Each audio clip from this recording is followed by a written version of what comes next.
चलिए आज की वीडियो में हम लोग जानेंगे कि प्रश्नावली 4.4 के 3 नंबर क्वेश्चन को हल कैसे करते हैं, और वो भी बिल्कुल आसान तरीका से, बिल्कुल छोटी छोटी बातों को ध्यान रखते हुए। ठीक है, तो आज का वीडियो यही है, बहुत ही लाजवाब टॉपिक है और आपके क्वेश्चन जो है VVI भी है। चलिए तो हल करते हैं बिना विलंब किए हुए। कह रहा है कि कोई बगिया है, बगिया बनाना संभव है, यानी कि कोई बाग बनाना संभव है यदि जिसकी लंबाई चौड़ाई से दोगुनी है।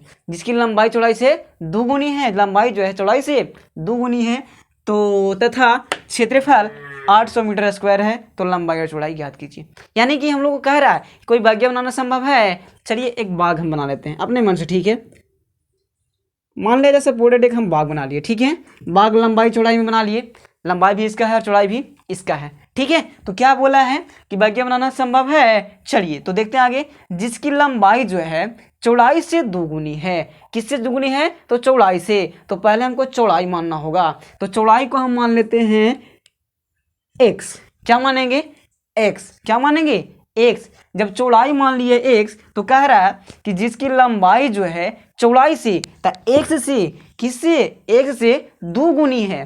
कौन, तो चौड़ाई। तो चौड़ाई कौन सी है, लंबाई ना, तो लंबाई दोगुनी है, तो लंबाई हो जाएगा x गुना 2, यानी कि 2x। ठीक है, क्या लिख सकते हैं, 2x लिख सकते हैं। गौर से बात को समझना है। क्या बोल रहा है कि जिसकी लंबाई जो है चौड़ाई से दोगुनी है, चौड़ाई आपका ये है, इससे दोगुनी है ना, तो x गुना 2 कर देंगे। ठीक है, समझ गए ना। चलिए आगे चलते हैं। अब चलते हैं, कहता है कि तथा क्षेत्रफल जो दिया गया है आपका 800 मीटर स्क्वायर है, तो आपको लंबाई ये दे दिया गया है और चौड़ाई ये दे दिया गया है। तो आपको पता होना चाहिए कि आयत का क्षेत्रफल क्या होता है। ठीक है, तो आपके पास लंबाई कौन है, ये है ये, और चौड़ाई ये है, तो आयत का क्षेत्रफल क्या होता है समझ लेते हैं।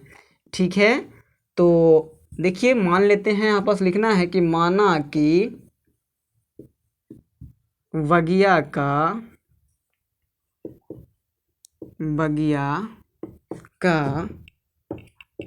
चौड़ाई बराबर x, इसलिए लंबाई क्या निकला अपने पास, तो 2x निकला।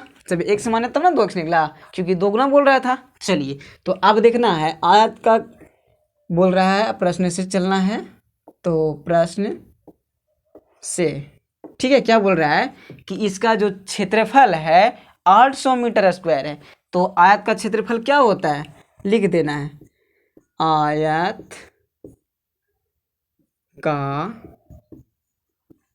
क्षेत्रफल बराबर क्या होता है, क्षेत्रफल दे दिया गया है, या आयत बोल सकते हो, या फिर बगिया का आयत बगिया बोल सकते हो, यहाँ पास बगिया भी लिख सकते हो, कोई दिक्कत नहीं है। ठीक है, बगिया का क्षेत्रफल। ठीक है, बगिया या आयत का क्षेत्रफल लंबाई गुना चौड़ाई क्या दिया गया है, तो 800 दिया गया है ना। चलिए तो आयत का क्षेत्रफल क्या होता है, तो लंबाई गुना चौड़ाई होता है, लंबाई गुना चौड़ाई होता है, बराबर दे दिया गया है 800।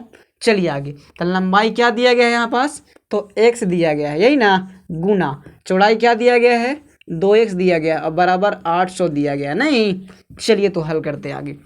तो x में करेंगे x से गुना, यानी कि x स्क्वायर, और 2 है आगे, 2 में 1 से करेंगे तो 2 ही ना होगा। ठीक है, और बराबर 800।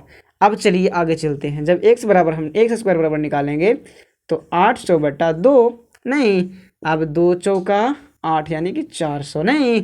चलिए तो x स्क्वायर बराबर निकालेंगे हम, तो 400 हो जाएगा। जब x बराबर निकालेंगे तो स्क्वायर हटेगा तो रूट चढ़ेगा नहीं।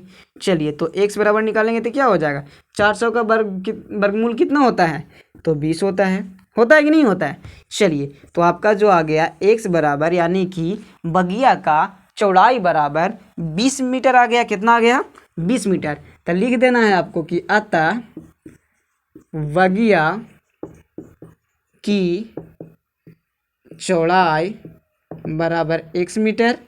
x मीटर बराबर कितना, तब 20। x मीटर बराबर कितना, तब 20। आगे अब लंबाई बोले तो कितना, तो लंबाई 2x ना था, तब 2 गुना 20, यानी कि 40। ठीक है, यही आपका हो गया आंसर। ठीक है, इसका कितना आ गया, 20, और ये कितना आ गया, 40। ठीक है, इसी प्रकार से इसको आप बना सकते हैं।